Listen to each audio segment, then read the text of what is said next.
Hello dear students, कैसे हो? I hope आप सभी मस्त होंगे, स्वस्थ होंगे और ज़बरदस्त होंगे। अपने तैयारी को बहुत जोरदारिता के साथ आगे भी बढ़ा रहे होंगे।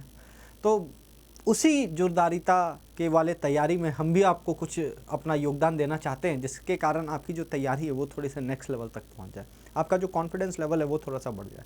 सवाल को करेंगे बहुत मज़ेदार तरीके से करेंगे। जेईई एडवांस में आया हुआ ये एक सवाल है थर्मोडायनेमिक्स से रिलेटेड। बहुत ही बेहतरीन सवाल है, बहुत ही बारीकियों को शामिल करता है अपने सवाल में ये। तो आइए देखते हैं इस सवाल को बिना देर किए, ताकि आपको इस सवाल का कॉन्सेप्ट भी सीखने को मिले और किस तरीके से जेईई एडवांस सवाल पूछता है ये भी आपका माइंड सेटअप हो सके जेईई एडवांस के एग्ज़ाम के लिए। अगर आपको हमारे साथ तैयारी करनी है तो आप विजय बैच में भी हमारे साथ जुड़ सकते हैं। दमदार तरीके से आपकी तैयारी चलने वाली है वहाँ पर। ज़बरदस्त सवाल, ज़बरदस्त कॉन्सेप्ट, ज़बरदस्त हर चीज़ आप वहाँ पर सीखने वाले हैं। तो आइए शुरू करते हैं आज के सेशन को। इस सवाल को जो शानदार है, जानदार सा है। तो अगर आप इस सवाल को देखेंगे यहाँ पर तो क्या बोलता है कि कोई एक रिएक्शन हो रहा है जहाँ पर एक रिएक्टेंट है ए जो प्रोडक्ट में कन्वर्ट हो रहा है, और इस दोनों का प्लॉटिंग दिया हुआ है। रिएक्टेंट का एक अलग प्लॉटिंग दिया हुआ है टाइम के साथ, और प्रोडक्ट का एक अलग प्लॉटिंग दिया हुआ है टाइम के साथ। With the time at temperature T1 and T2, मतलब इसी एक कंसंट्रेशन का एक प्लॉटिंग दिया हुआ है टाइम के साथ टेम्परेचर T1 पे, और दूसरा प्लॉटिंग दिया हुआ है टेम्परेचर T2। सिमिलर मैनर में प्रोडक्ट का भी वही प्लॉटिंग है, एक टेम्परेचर T1 पे है और एक टेम्परेचर T2 पे आपको प्लॉटिंग दिया हुआ है। अब सवाल क्या बोलता है, if T2 is greater than T1, अगर T2 T1 से ज्यादा है, the correct statement is and are आपको बताना है। मतलब ये more than one correct answer वाला क्वेश्चन है, तो यहाँ पर एक से अधिक ऑप्शन आपके क्या हो सकते हैं, सही हो सकते हैं। यहाँ पर एज्यूम क्या करना, ये जो डेल्टा H नॉट है और जो डेल्टा S नॉट है ये इंडिपेंडेंट है किसके, टेम्परेचर के। क्लियर? तो एक एक करके हम डेटा को लिखते जाते हैं और डेटा के थ्रू फिर हम लोग आगे चीज़ों को सोचेंगे, समझेंगे और आंसर की ओर आगे बढ़ेंगे। ठीक है? तो पहला आपको यहाँ पर डेटा क्या मिल रहा है, यहाँ पर फर्स्ट डेटा जो आपको मिल रहा है कि जो T2 है वो T1 से ज़्यादा है। नेक्स्ट बात क्या पता चल रहा है, the ratio of LNK at T1। इस LNK को हम क्या LNK1 लिख ले क्या, और इस LNK को क्या LNK2 लिख दे क्या। LNK1 क्या है, T1 टेम्परेचर पे, LNK2 T2 टेम्परेचर पे। मैं बता दूं यहाँ पर इक्विलिब्रियम में ये एग्जिस्ट कर रहा है, क्योंकि यहाँ साफ साफ बोल रहा है कि यहाँ पर जो K है वो इक्विलिब्रियम कांस्टेंट को रिप्रेजेंट कर रहा है। मतलब ये जो रिएक्शन है ये कैसा है, ये इक्विलिब्रियम अचीव किया हुआ रिएक्शन है।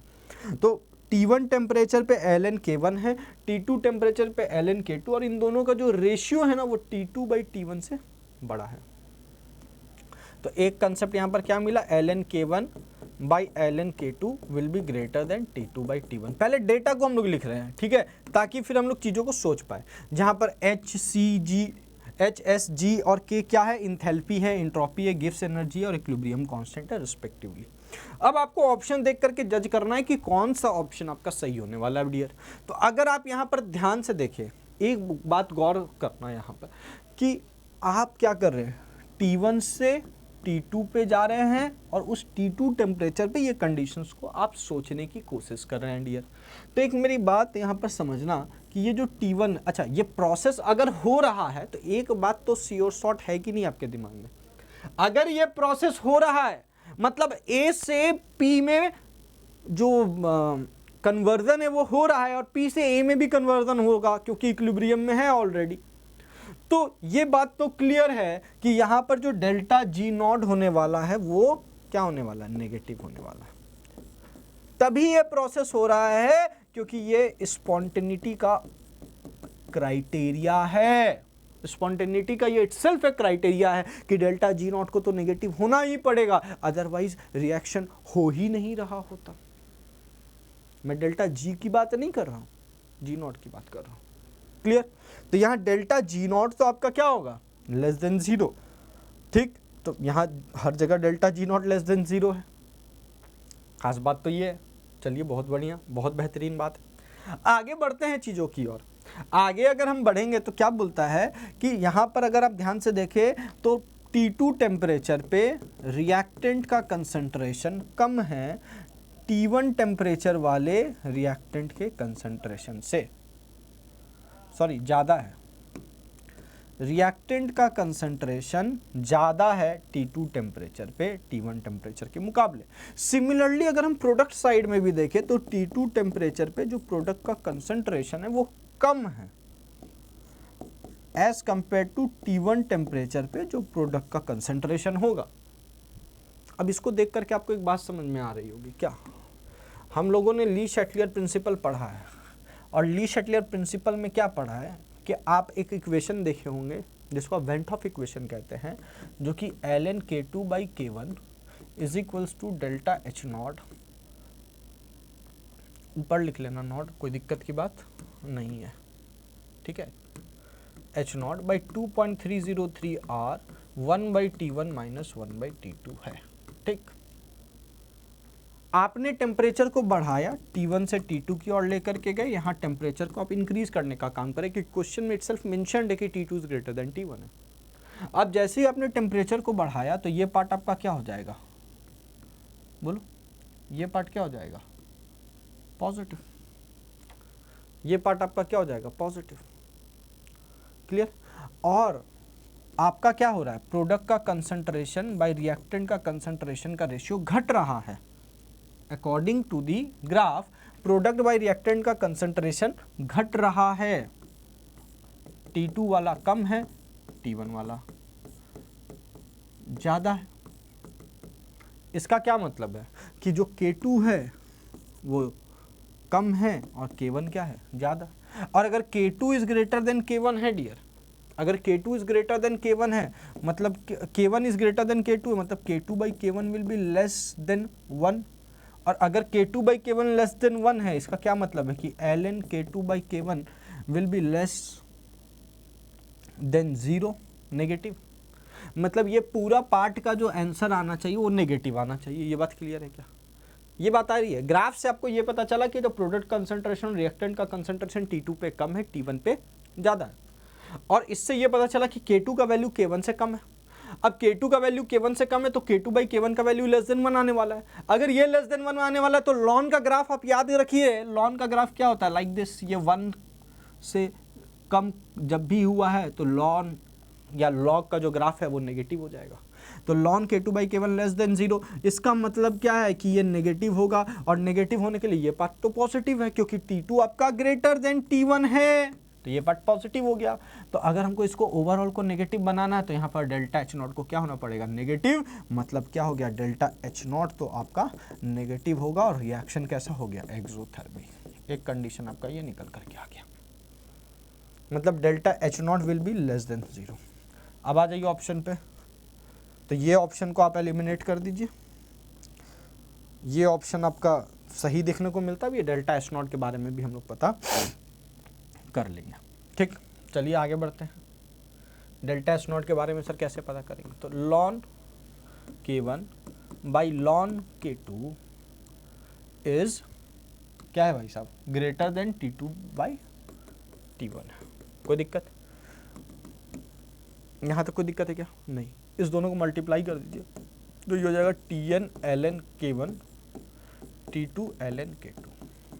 अब आपको एक इक्वेशन याद है, अगर इक्विलिब्रियम का delta G naught is equals to minus N R T L N K, तो टी एल एन के बराबर क्या लिख सकते हैं, टी एल एन के बराबर क्या लिख सकते हैं, delta G naught minus N R. Reaction same है तो मोल सेम रहने वाले हैं, ये तो यूनिवर्सल गैसियस कांस्टेंट है, ये भी कांस्टेंट रहने वाला है। तो मैं यहाँ पर क्या लिख दूंगा, minus delta G naught 1 by N R minus delta G naught 2 by N R. Clear है क्या, ये एन आर और ये एन आर कैंसिल हो जाएगा, तो यहाँ आ जाएगा minus delta G naught 1 will be greater than minus delta G naught 2। अब minus delta ji one not greater then minus delta G not को क्या लिख सकते हैं, माइनस, ये हो जाएगा delta H not minus T delta H not, ये 1 कर देना, ये भी 1 कर देना। अच्छा, इंट्रोपी और इंथैल्पी तो आपका इंडिपेंडेंट है टेम्परेचर के, तो इसको 1 और 1 करने की ज़रूरत नहीं है आपको, 1 और 2 लिखने की। Will be greater than minus delta H not, इसको खाली T1 कर देना, ये H not minus T2 delta H not. बोलो यहाँ तक कोई दिक्कत है क्या, नहीं। अब ये माइनस डेल्टा एच नॉट यहाँ पर कैंसिल आउट हो जाएगा, ये आपका क्या बचेगा, T1 डेल्टा एच नॉट, ये हो जाएगा T2 delta S not clear है क्या? अब इसको उठा के उधर ले आओ, तो आपका क्या बन जाएगा, T2 delta S not minus T1 delta S not बनेगा क्या? क्लियर है क्या? मतलब हम इसको ऐसा नहीं लिख सकते क्या, T2 minus T1 into delta S not, ये क्या है, लेस देन जीरो, तो हम इसको ऐसा लिख दिए, कोई दिक्कत की बात तो नहीं। अच्छा, अब ये पूरे पार्ट को लेस देन जीरो बनना है, ठीक। अब अगर इसको लेस देन जीरो बनना, तो ये बात तो पक्का पता है कि T2 माइनस T1 तो पॉजिटिव होने वाला है, T2 माइनस T1 आपका क्या होने वाला, पॉजिटिव। और अगर इस पूरे ओवरऑल को नेगेटिव बनना है, तो डेल्टा एस नॉट आपका क्या होना पड़ेगा, नेगेटिव, तभी पॉसिबल है, अदरवाइज पॉसिबल नहीं है। मतलब आप इससे क्या क्या कंडीशन निकालिए, डेल्टा जी नॉट तो नेगेटिव है ही, लेस देन जीरो है ही, डेल्टा एच नॉट भी लेस देन जीरो है, और डेल्टा एस नॉट भी लेस देन जीरो है। तो ये आपका 3 कंडीशन निकल करके आ गया। अब इसके बेसिस पे हम लोग ऑप्शन को चूज करेंगे। तो delta H naught less than zero, delta S naught less than zero, option A क्या है, correct. Delta G naught less than zero, delta H naught greater than zero, गलत। Delta G naught less than zero, delta S naught less than zero, ये भी सही। Delta G naught less than zero, delta S naught greater than zero, ये गलत। मतलब option A and C is your correct, option A and C is your correct option. तो I hope तुम्हें ये सवाल को बना करके बहुत मजा आया होगा, बहुत सारी चीज़ें आपने सीखी कि किस तरीका से आपके साथ बेसिक्स के साथ जेईई एडवांस खेलता है क्वेश्चनों में। तो अगर आपको मज़ा आया है तो फटाफट चैनल को सब्सक्राइब कर ले, लाइक करे और अपने दोस्तों के बीच में शेयर करना ना भूले। बहुत ऐसे ही ज़बरदस्त कंटेंट्स आपके पास आते रहेंगे, बहुत सारी चीज़ें आप सीखते रहेंगे। इस क्वेश्चन में जो मेन बात सीखने की थी, ये देखो कितना ज़बरदस्त इक्विलिब्रियम के कॉन्सेप्ट का भी इस्तेमाल कर लिया, ली शटलियर प्रिंसिपल का भी यूज़ कर लिया, thermodynamics, delta G not, H not, S not सब लगा दिया, मैथमेटिक्स का भी इस्तेमाल कर दिया। यही है जेईई एडवांस का क्वालिटी। तो इसी क्वालिटी को आपको समझना है और अपने आप को उसके लिए तैयार करना है। तब तक के लिए मस्त रहिए, स्वस्थ रहिए और ज़बरदस्त तरीके से अपने तैयारी को आगे बढ़ाते रहिए। धन्यवाद, जय हिंद।